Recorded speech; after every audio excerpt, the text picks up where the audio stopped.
Okay. I think I'm streaming again.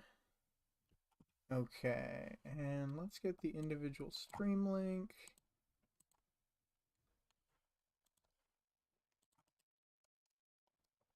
Maybe if I paste this.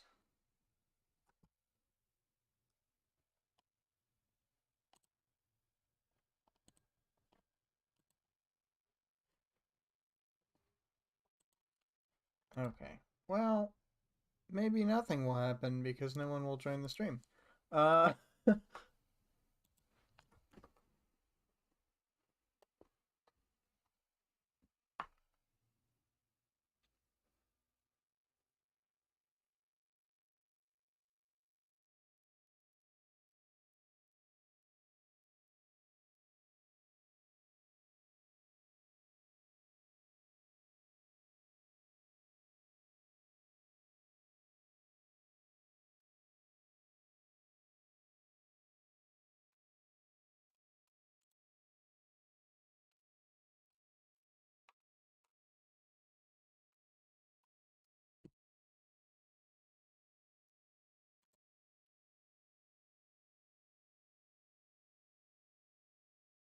oh, I have one viewer. One viewer. All right. I guess that's gonna have to do it. Okay. It's very weird being on the other side of the mic and also not having any audio feedback. So, all right. Oh my Gorb, there's two now. I got well, the main two people I would expect to be here. So, I'm gonna start in on this. I know that right now there aren't a lot of people here, but it's fine. Yeah, I have doubled my viewership overnight. That's a good point. That's a good point. So, oh my God, they're here. Other famous streamer, M. Laffer. Um, well, I'm just gonna jump into the intro, I guess. Why am I doing this project? When I read Worm, it almost immediately became my favorite book, later being supplanted by its sequel, Ward.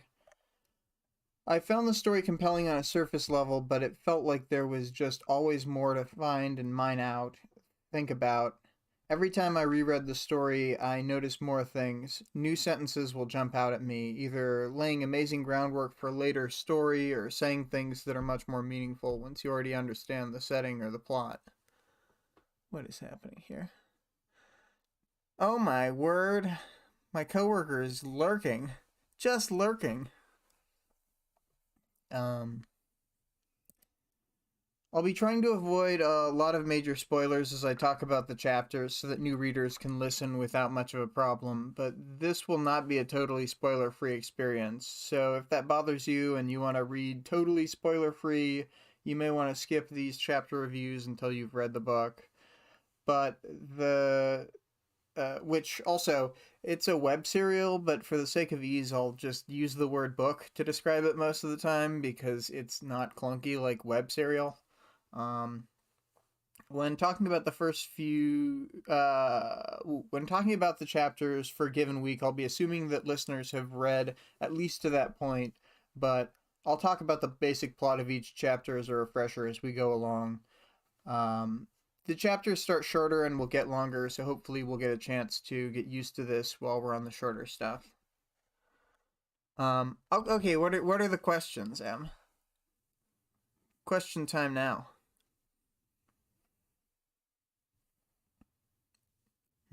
And questions from anyone, not just Em.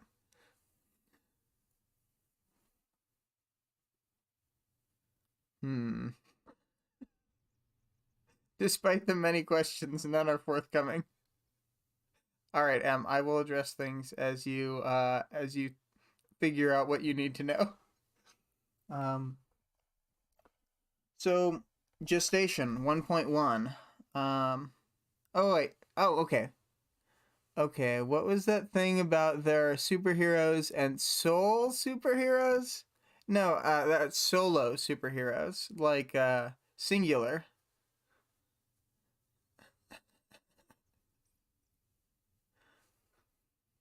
It would be like the opposite of being on a team. Yes, indeed, solo. So, this is where it all starts at the beginning in chapter 1 in the classroom with Taylor dreading the rest of the day. She's uncertain what her bullies will do to her, but she knows that something will happen. And if it doesn't, then it's only building anticipation for the next time they decide to act. At the beginning, at this point in Taylor's life, she's adrift and only waiting to see what will happen. She's very much a passive actor at the beginning of the story, contrasted by the bullies being active antagonists. They set the pace of her emotional torment and determine how her days will go. She feels completely powerless to effect change, both in the moment and in her life overall. She feels trapped in a loop of misery, each day feeling long and daunting. Most of the characters in the first arc will be fleshed out later, but right now they act more as a lens that we can use to begin understanding Taylor as a person. Taylor's world studies teacher, Mr. Gladly, seems like more like someone that most people would feel at least neutral toward because of her alienation and lack of help from the system with her bullying. Taylor views him with disdain. Not only does she not like his teaching style because it highlights her situation as someone without friends, but she also projects onto him that he must have been one of the popular kids, which obviously we know would be something she doesn't like. We don't know much about him, but we know how Taylor feels about him. Mr. Gladly is the first character we meet aside from Taylor. To her, he's a bystander to the bullying she's been enduring. Um, well, Turtle Cat, there can be. I have already approached my editor to have her be on the ending episode for each arc. Possibly more than that, but unclear. So, and there we go. Editors hate popular kids too. Um, uh, let's see here. The next character we meet is Madison, the hanger-on of the bully trio. She's the least intimidating and the least important of the three. I've thought a lot about the choice to introduce her first, and I think it's an interesting choice because it makes her seem like she's going to be more important, and it's kind of a bait and switch. I think she kind of represents the person who can get caught up in continued bad behavior with the promise of friendship and social status. We'll see Madison is the only one of the three who shows remorse for her actions, and unlike the other two, she's not able to justify her past actions, either to herself or to others. Let's see here. Taylor briefly describes herself in comparison to Madison, so we get to learn a lot, we get to learn not only about how she sees others, but more directly how she thinks of herself. Not like the other girls. We get to see her lack of confidence and how easily her emotions can be brought low just by locking eyes with one of her tormentors. We can tell that the persistent bullying she's been enduring has left her very emotionally raw and vulnerable. Mr. Gladly assigns the class to think about how the world has been changed by the presence of capes. They don't go into it here, but cape is a colloquial term for people with powers who participate in the classic, like, hero versus villain dynamic, costumes and all. And then, let's see here.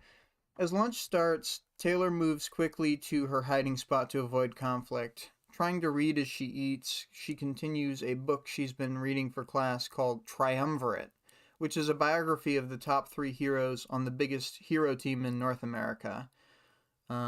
Taylor can sense that this book is basically propaganda.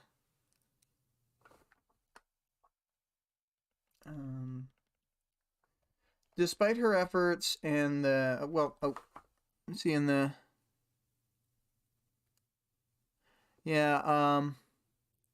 Vic likes how they drop the cape thing without explaining it, but M was confused. um,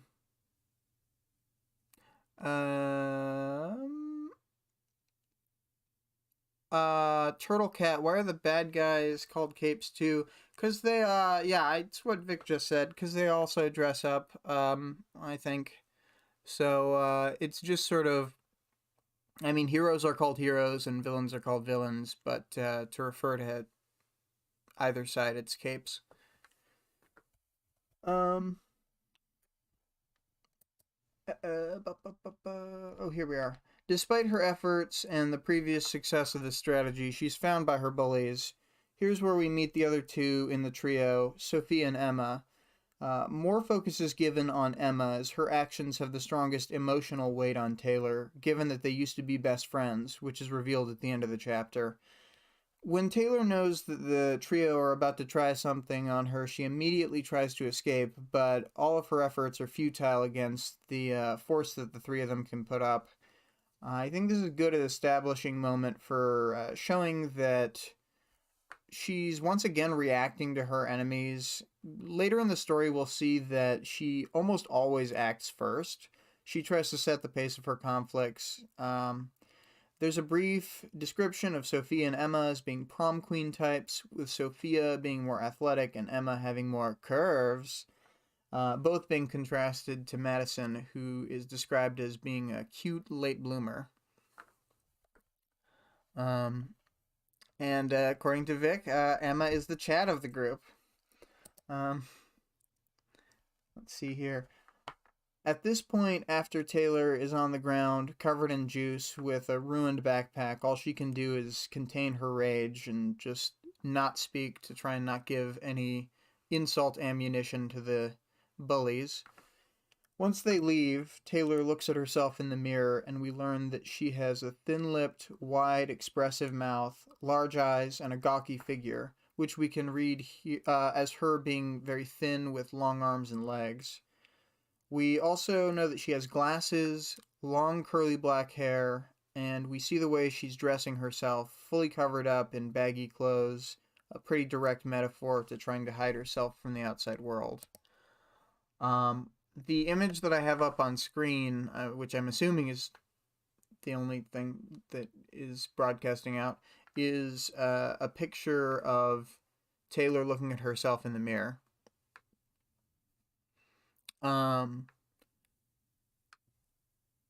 And that's right, they don't know that she has powers. Uh,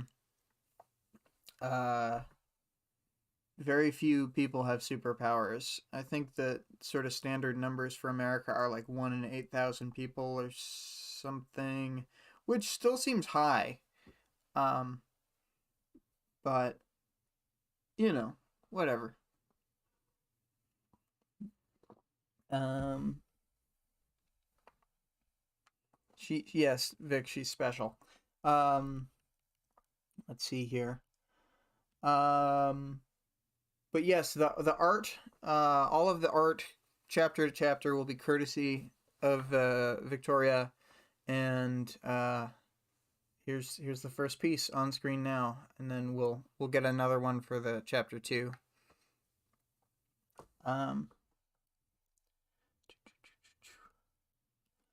After hearing Taylor's unflattering description, we get to see Taylor lash out to relieve some of her stress, but it doesn't do much to help. In fact, lashing out is self-destructive as she breaks her own project.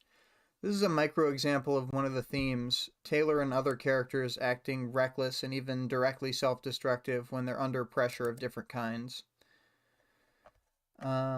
We learn about Taylor's power at this point. Like all the powers, it reflects her personality and is specific to her. She's able to control bugs accurately. She can give broad commands that they can fulfill, like summoning them, or give specific commands like having one bug wiggle their antennae. The bugs understand what she wants from them and make it happen the best they can. If she can think of a creative way to accomplish something by using multiple bugs in tandem, then after a few repetitions it will become second nature. Her power directly reflects her need for control that's brought on by the lack of control she has over her own life. This is one of the few times the book talks about how Taylor's power actually feels to her from the inside. Since she's been pushing it away, it felt like buzzing at the edge of her consciousness. but when she lets the information in, she says it crystallizes into concrete data in her mind, little knots of intricate data as numerous as the stars in the sky. The clusters of data have been reflexively drifting toward her. This data includes lots of aspects like size and strength, extra capabilities, exact positioning relative to her and the other bugs, and then even the sensory data from the bugs that they're like seeing with their eyes and the vibrations they feel. But she hasn't learned to understand most of their senses. Oh, and the data buzzing in her self-conscious or her subconscious was her actively shutting out her power. So, um, yeah, it's all bugs within like a certain radius around her, but it's pretty huge. It's like 3 city blocks usually, which like that's a long way to be sensing all bugs, in a bubble around yourself. Um, But and like Vic is saying, we will get to see how other people's powers feel to them later on, which is really interesting, um, and fun. But here we are. She thinks of specific things the trio have done to her, and contemplates revenge with her power. But the thought of her father and her plan to become a superhero keep those ideas at bay. Taylor has a rule for herself that she isn't going to let herself use her powers against the bullies. There's kind of a lot to this. She obviously doesn't want to get caught doing anything like that, but the main reason has a lot more to do with needing to maintain self control, which she feels she would lose if she ever crossed the line and used her powers for something like revenge. She also needs to feel like all of her actions she takes in her cape life are justified. Taylor doesn't want to mix her cape and civilian lives because um, this would create a barrier to her using her cape life as an escape from her school life as well. Um, she would be a good scientist. She has so much inbuilt knowledge of bugs, and then she could like help people do all the bug research. Um, um, she leaves school for the rest of the or she leaves school for the day early, skipping the rest of her classes for the first time, which will quickly become a pattern for her. Catching a city bus, she heads home, leaving us with the stinger on the chapter that Emma had been her best friend. Da da da. Um, I think it's a good introductory chapter. It doesn't throw out too many names, and we don't need to remember too much at the beginning.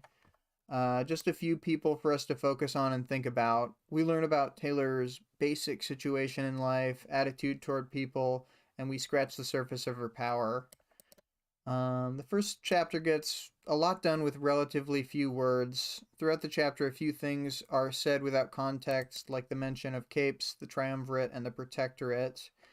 Um, and the protectorate is the team that the triumvirate work for. They're basically a team that's government sponsored for the United States and Canada. They have multiple branches across the country, and they're in talks with Mexico to include more countries in the deal. Um, but the book has a lot of foreshadowing in general, but I think, especially here, it does a good job of throwing something out there, then leaving it behind and not bogging down the pacing. It also makes the exposition feel more realistic and less forced. Let me look at the chapter. What's happening? Or the chat. Um.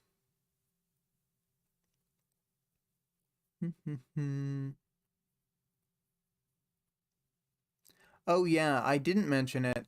Good point. There is a visual of Taylor looking into the mirror and completely surrounded by bugs that people find very striking. And I mean, I agree. It was hard to sort of write about without just writing the whole thing, but it's just like the whole bathroom is covered in bugs, and they're all writhing about, bug like. Um, and so a lot of people think that's the really effective hook of the first chapter. Um, Emma's saying her house is the weirdest to me. We'll talk about the house in chapter 2. How long is the stream and how frequent? It's going to be 2 chapters, so we're almost done with chapter 1. Then we'll talk about it a little bit more. So they'll start out being probably around hour-long streams, but just get longer as the chapters get longer. Kind of go till the content is done with, kind of thing. And then it's going to be once a week on Saturdays, 1 p.m. Mountain, noon Pacific. Um, duh, duh, duh, duh, duh.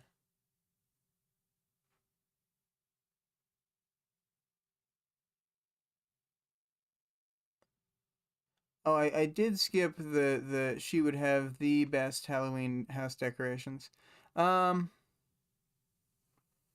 Also, it is funny that M thinks that Taylor's house is a concrete hovel. Um, anyway, where was I? We'll take a moment here before moving on to the next chapter to acknowledge some of the weaknesses of the early story. The dialogue is noticeably worse at the beginning of the book than even a few arcs in. Um, when the story's really found its footing, it does that kind of thing better. The opening chapters are very brief, especially like 3 and 4, and they don't. While they don't waste time getting to where they're going, they don't really cover as much ground, and they don't have as much flavor as later chapters. Like a point that Victoria has is that late Worm or like any time in Ward, one chapter would cover basically the whole, like could do the whole first arc in a single chapter. Um, and I agree, but hard to know how to change it at this point. Um, and then also, Victoria really wanted to point out that she thinks that Madison being first introduced character of the bully trio is very bad, and it should be Emma first. But there we are. Um, Also, Victoria hates Madison, says she's a beta, and then tags herself as Madison.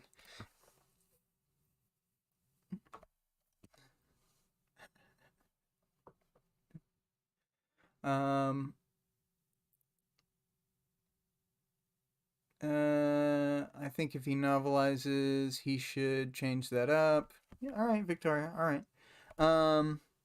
And M says it's because Victoria is an Emma stan, but Victoria tells me frequently, at least once a week, how much she hates Emma and she thinks she's so stupid. Um,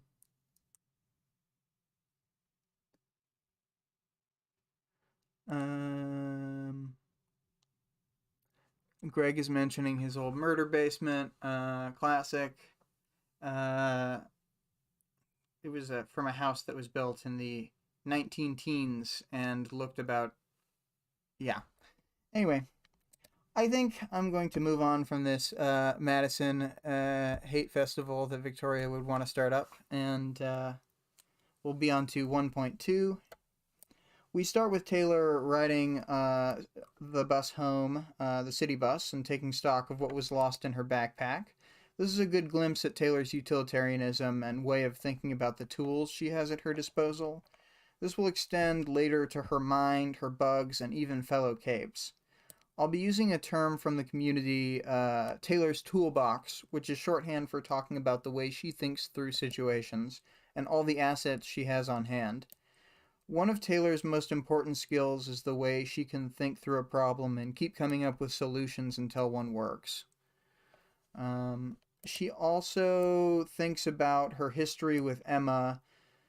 They were longtime best friends for about 8 years. She and Taylor were together like through all of elementary and junior high.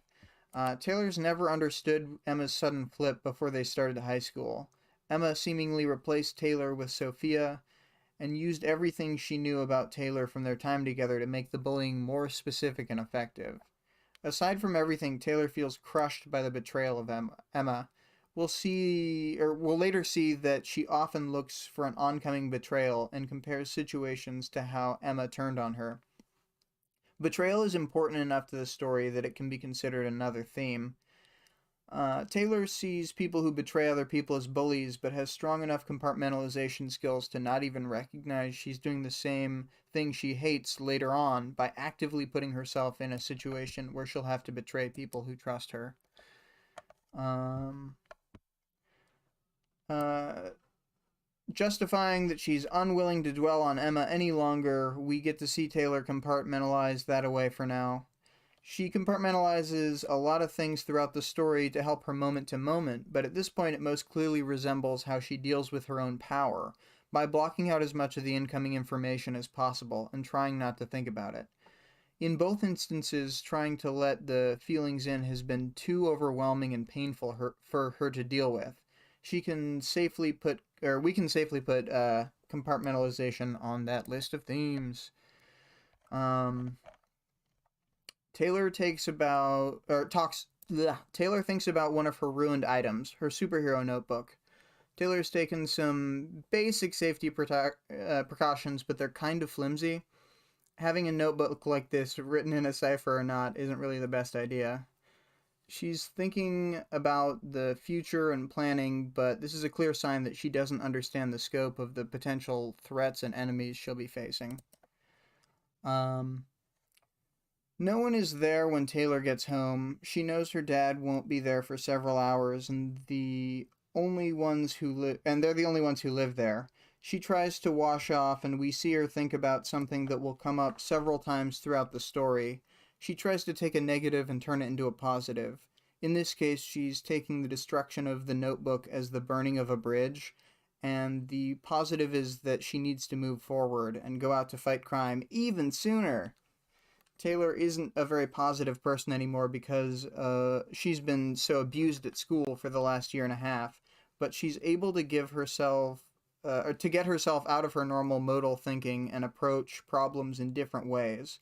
The ability to look at a situation from different perspectives will help her a lot as a cape. It doesn't really help to improve her attitude, but it helps her in the Taylor's toolbox kind of way. She'll be able to keep surprising her enemies, even if they already think of her as unpredictable. Yeah, Taylor's mom is not there, Um,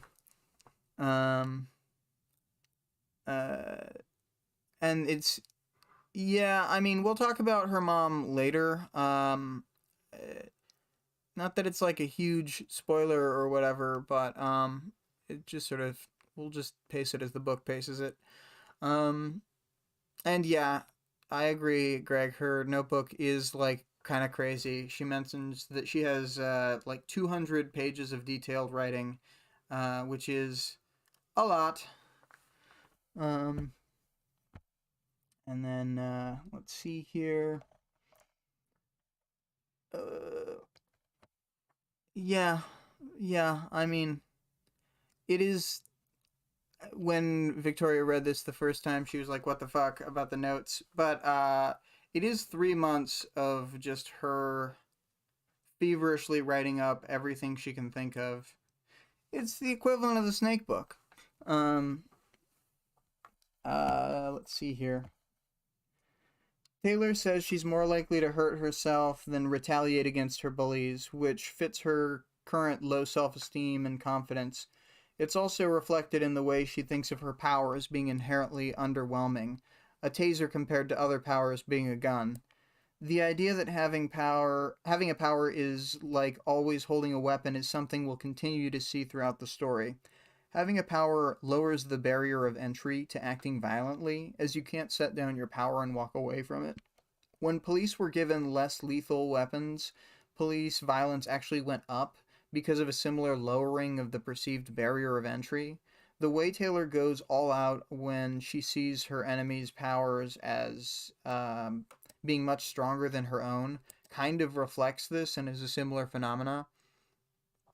Um, uh, Powers loom large in most social interactions, not only because of the inherent danger and the divide they cause between parahumans and regular humans, but also because of the specific nature of each power and how it represents and it digs back up the fundamental trauma that each parahuman has suffered to get their power. So it's so like personal and specific that it drives a lot of them kind of crazy. Um, uh, as she heads to her into her basement, we get more information about the somewhat shabby nature of her house. This book is filled with subtle class consciousness, showing the high highs and low lows of society, often juxtaposing them directly. Taylor is someone who has to think about paying for a new backpack and textbooks. Beyond the financial implication, she doesn't want to go to her father for help with this, not feeling up to explaining how her belongings were damaged in a bullying incident, which she's never felt comfortable sharing with him up to this point either. On the other hand, we have a character like Emma who wants for nothing in a material sense and also has the benefits of a support system that includes not only friends but family she can lean on. We get comparisons of a lot of things, the differences between the lives of people in different social classes, showing the stark contrast between Winslow High, which Taylor attends, and the Arcadia High across town, what parts of the city get funding and which parts are neglected, comparisons between heroes and villains, and of course, human and parahuman. We're even shown the background of the city before powers existed, when the unions were having struggles that led to deaths at the hands of the police. We talk about more. We talk about it more as we go forward, but this book doesn't forget about the downtrodden or pretend that everyone's needs are being met. Um, in the Eye of a Bug Swarm. Oh boy. Uh, Vic and M making their own Hamilton. Where does she live? She lives in a fictional town called Brockton Bay. Um, it is a mid-sized city on the East Coast in the United States. It could be in like New Hampshire, but I think it's most likely in either Massachusetts or in Connecticut. There's a real life Massachusetts city called Brockton that's very close to like crest shaped bay. So kind of feels like it's a reference to that. Um, uh, and then, and also that's why it's warm enough for spiders because I think they're far enough south on the coast that it doesn't get harsh winters. But in the basement, we learn about the costume that Taylor is making with spider silk, which in real life is one of the best defensive clothing materials. They use it in bulletproof vests, etc. She's been working on it with Black Widow spiders because their silk is the strongest in the area that she could get her hands on. We get a glimpse of complicated routines and actions she takes without giving them much thought, like rotating the groups of Black Widows on her runs to keep them fresh for costume making and not fighting over territory. She's wary of the spiders despite her full control over them. Over time, she'll become more and more comfortable with them, going beyond just being used to them to getting to the point where she can't understand other people being scared of them. This extends to powers that her teammates and others have that are at least initially intimidating. Taylor has a hard time empathizing with ignorance or inexperience, even if she was recently in the same position as the other person is now. We can track this, and it gives us a way to see how disconnected she's getting from the perspective of other people, and even just the one she starts with. We'll see things like her being confused why someone would be scared to ride on a giant dog made of bone and muscle spikes. Um, we learn that Taylor got her powers about 3 months ago and had to recover from the manifestation of her powers. She spent the time since then training and planning, running to build her endurance, testing her powers in some ways, and getting the costume ready. We'll see that once she jumps into things, it all starts accelerating. It'll fit in well with another theme, conflict escalation, that runs throughout the book. Um, so yeah, that's where we are with the notebook burned, or with the notebook gone, and her seeing that as a bridge burned. The positive is she's forced to act. She moves up her plans, first to next week, then doubling down a moment later, this weekend. And it hasn't been stated up to now, but this is all taking place on a Friday. So she's like, I need to go tonight. I mean, actually, she goes out Sunday night, but very small time scale. M. Laffer, should I ask what the process is of getting your powers? Like, why did she have to recover, or is that for later? We can talk about that. Basically, there's an event called a trigger event, which is like an extreme low point, and when that happens, this is spoilies, Vic. You're right. But this is the spoilies cast, where we talk about some spoilies because it's fine. Anyway, so you go through this incredibly low moment, and this trauma, and then it sort of binds your power to you, and in that moment, it's really determined what the power is going to be, and then, you mostly have what you have, and for her having to recover from it, it's because it was like so mentally traumatizing that she ended up in a psychiatric ward. Okay, real Brockton might be wrong, but that's fine. Whatever. It's north of Boston. That's where Brockton Bay is, and it doesn't tell us what state it's in. But it is in the United States. Vic says something that I think should have either been built on more or changed is that the general population doesn't understand trigger events. That's true. They don't talk about it as much as they should.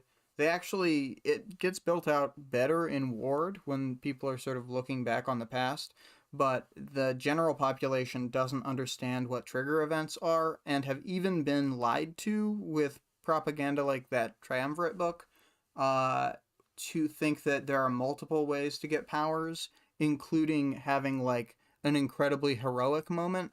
So most of the public thinks that all the heroes had like some incredible hero moment that got them good powers, and so they're a good guy. And then other people had these like terrible moments, and so a lot of people automatically think that they're sort of destined to be evil because of that too. It's a real great uh what do you call it? It's like a self-determining spiral kind of. Anyway, um M says I hope she goes rogue and is a villain. Bug villain. Um well, we'll see. We'll see what happens.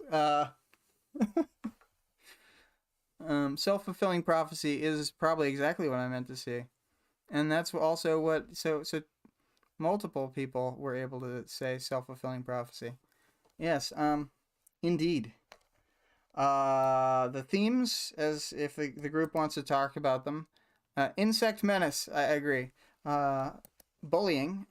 Taylor has this idea of bullying, not only that it's the bullies and the victims, but of bully victims and bystanders.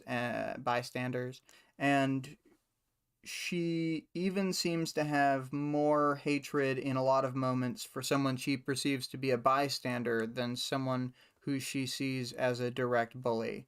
She will like confront and fight a bully, but she will get all rage out on yelling at a bystander. Um, Betrayal as a theme. There's tons of betrayals in this book. Betrayal. Um, it's almost like that board game, Betrayal. Then we've got conflict escalation, like things always snowball bigger and bigger, basically. One solution that involves violence leads to a bigger problem that involves violence. The classic problems. M says we love betrayal. Vic says Capes hate her. Gain Taylor's hatred with this one weird trick.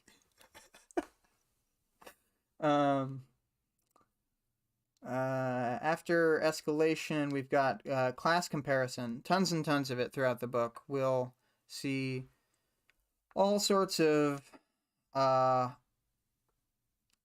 things. We will see from tons of different perspectives with the interlude chapters, which are from different actual, like, first-person perspectives. Actually, the main book is a first-person perspective, but the interludes are typically a close second person, I think is what it's called, where it's like we follow along and it's like influenced by how they see the world, but we're not seeing it directly from them, and they get referred to in the third person a lot more often.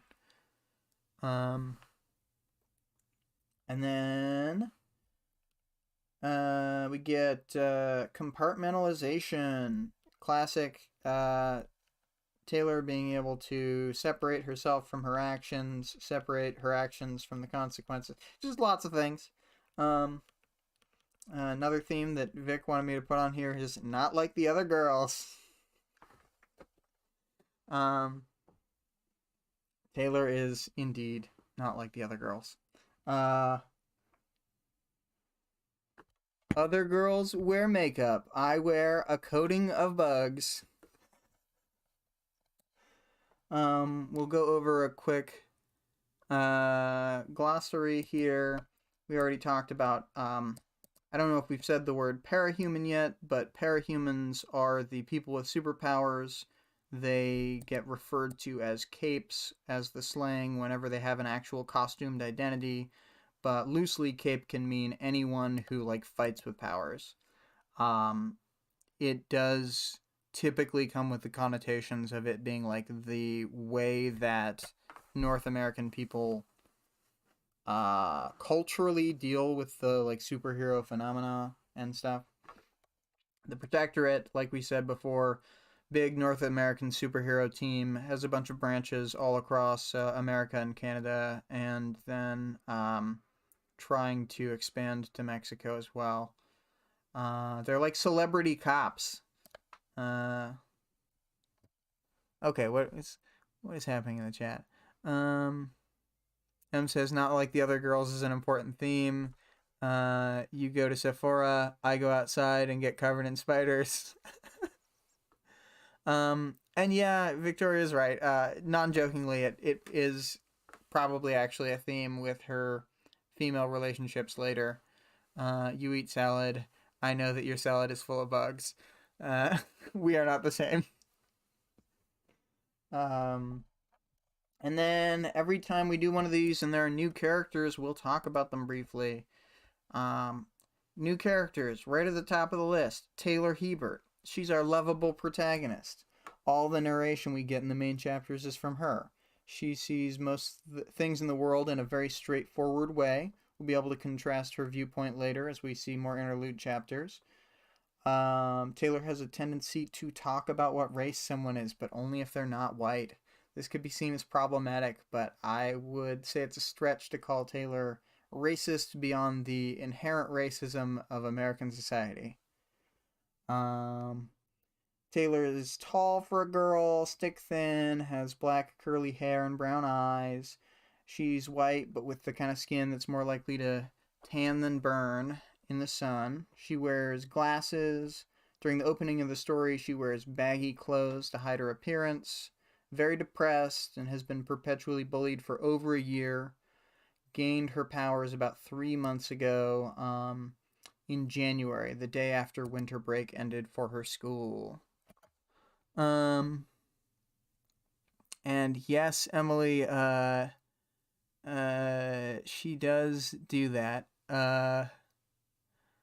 Both the, like, internalized misogyny that you questioned, and then, as Victoria is saying, she did it earlier, calling Sophia dark-skinned and not mentioning anyone else's race. It true. And yeah, we'll go ahead and say she problematic.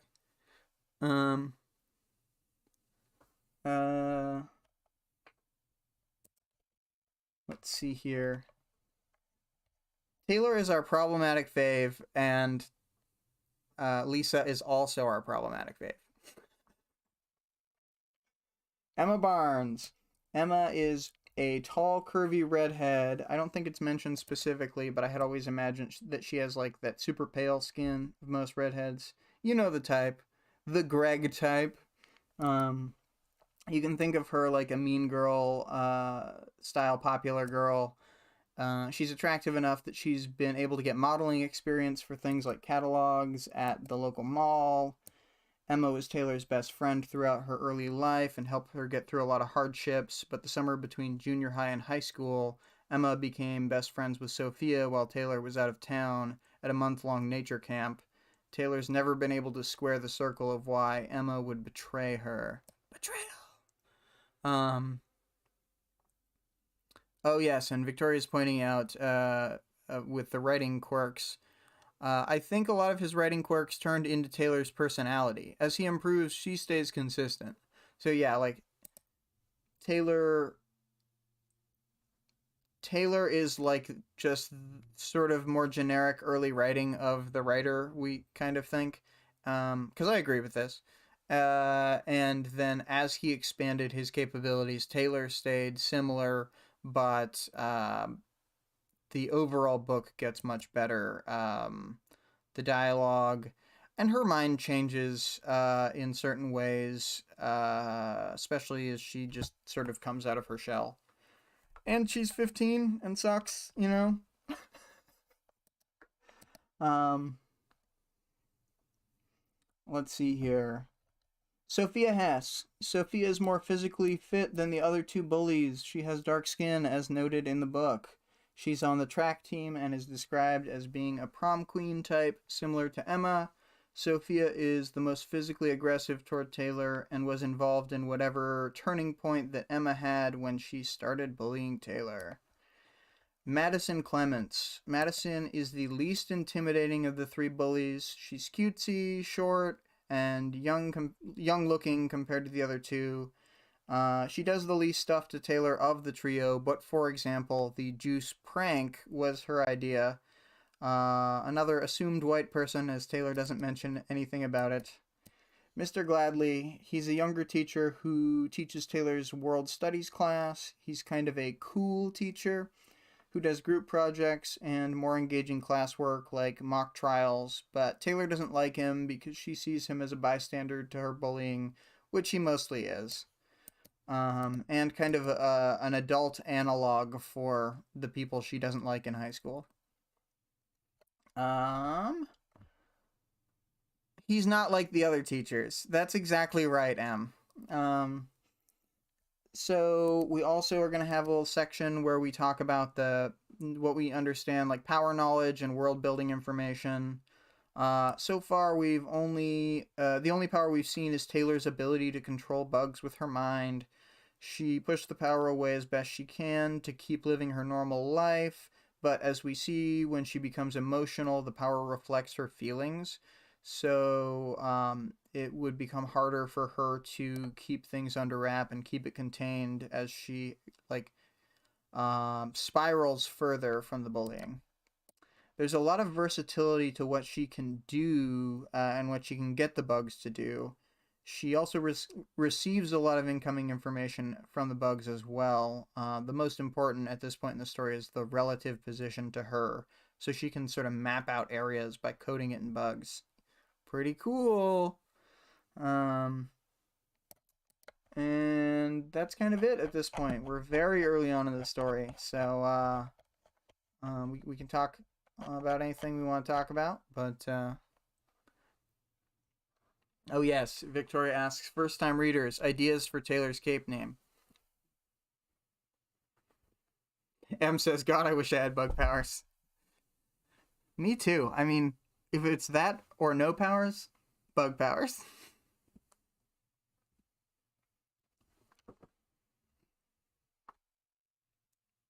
No Taylor cape name guesses. Insect menace. You nailed it in one.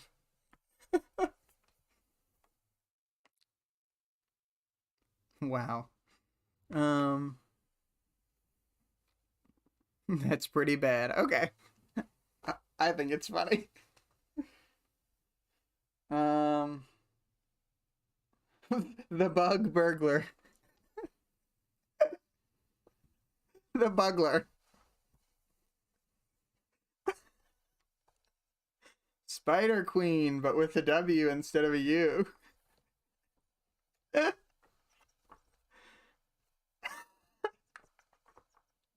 M likes the name Bug Burglar. She only robs.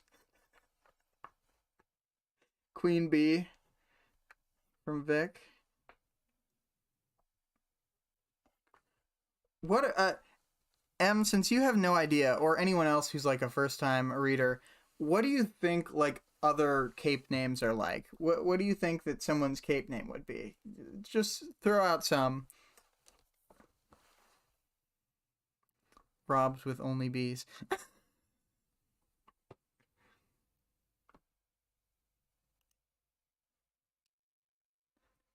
Oh my god.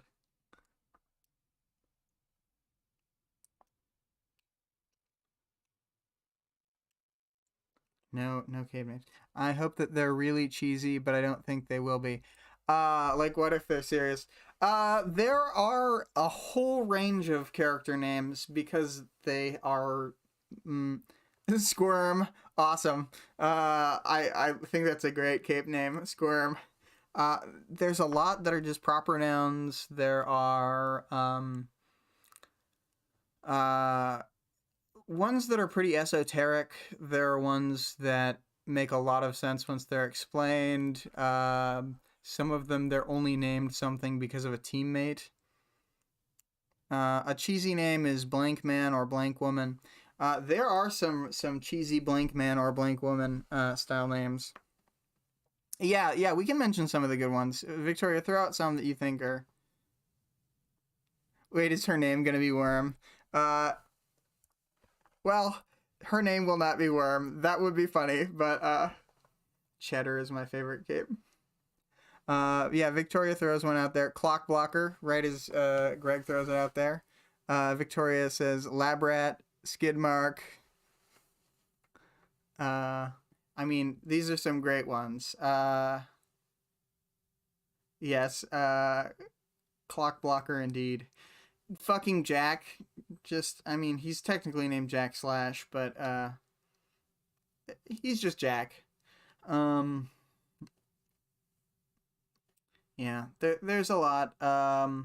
One of my favorites is like a cameo character almost, just a direct community meme. His name is Fire Axe. He's just some minor hero. But yeah. Yeah, Lab Rat is pretty gross. um, but yeah, you should meet Lab Rat. Scapegoat, classic name. You love Taylor's names, yeah. We'll leave those for when they happen. Um,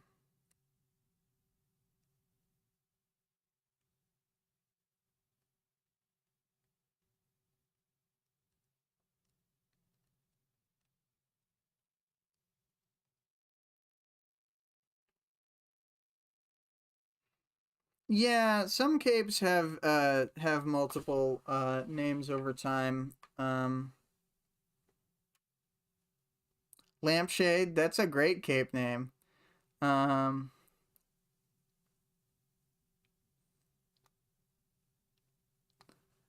I don't know if there is a cape named Lampshade, but that would be a great cape name.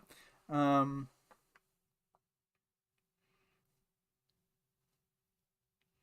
yeah, most characters, so almost all the capes have both their cape name and their normal name, and then like capes will try and rebrand. Uh, uh, so as part of rebranding, sometimes it becomes additional names. Um. Anyway, is there anything more we want to talk about, or just wrap up this? Capes really are a lot like celebrities. Capes also get canceled. It's true. Uh, yeah, yeah, yeah. I mean, the more I think about it, it's just there's a lot of parallels. But like heroes get canceled more often because it's hard to cancel a villain as there's someone who probably already has a warrant out for their arrest all the time. They're already as canceled as they're gonna get for the most part. Um,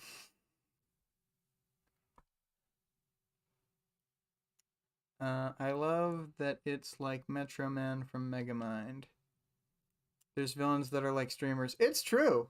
Um, there are villains like who stream their crimes. And it's fine to reference Megamind. I actually think that's a pretty good movie. I was pretty impressed with it when I saw it for like a kids superhero deal.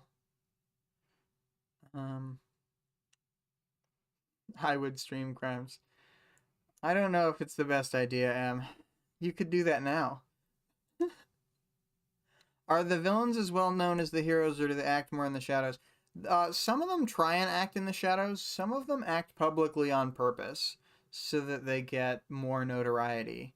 And Quinn is here, yes. Shocking stuff.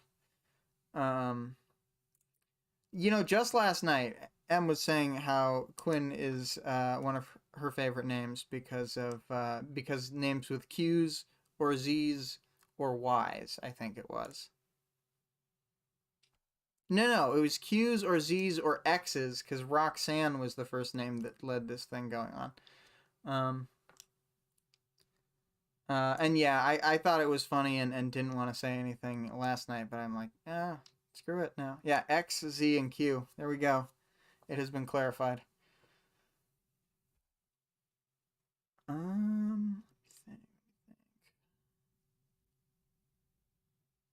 What is the homework for the week? Good. Good question. So the homework for the week is the next 2 chapters of Gestation. They're even a little shorter than the ones that we've read up to now. Chapter 1.3 and 1.4.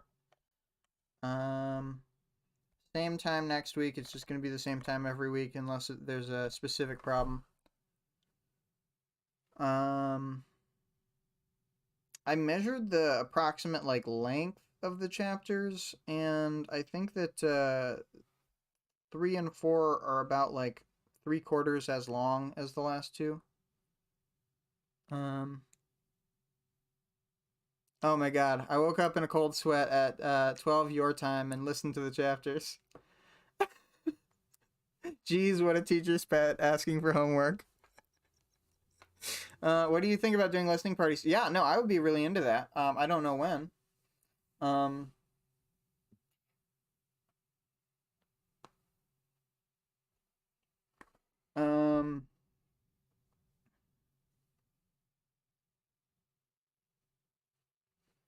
Would we want to do it?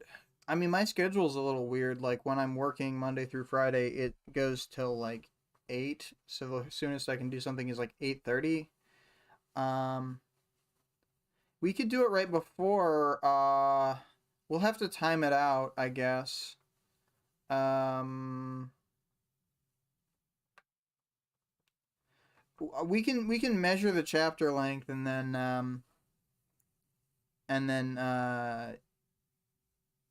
yeah, we could start it with enough time so that we'd still start the stream on time. I'll try and time that out during this week, and then we'll figure out what the start time is for that. And we'll listen to the chapters in prep. It's gonna be hard to do later because some of them some of the sets of 2 chapters in the later story can get up to 45 minutes or an hour each, so it'd be kind of a commitment. I guess we'll just get there when we get there. We'll figure it out. But I agree, Em. We can talk in chat and listen together.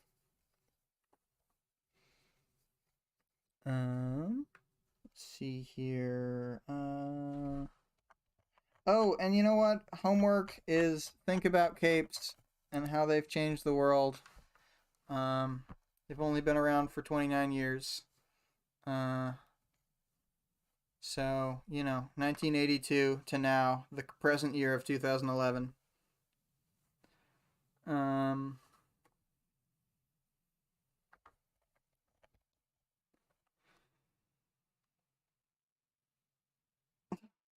I'll be thinking about capes, all right. Um, I don't know how to end this, but just pretend they're real. Good idea.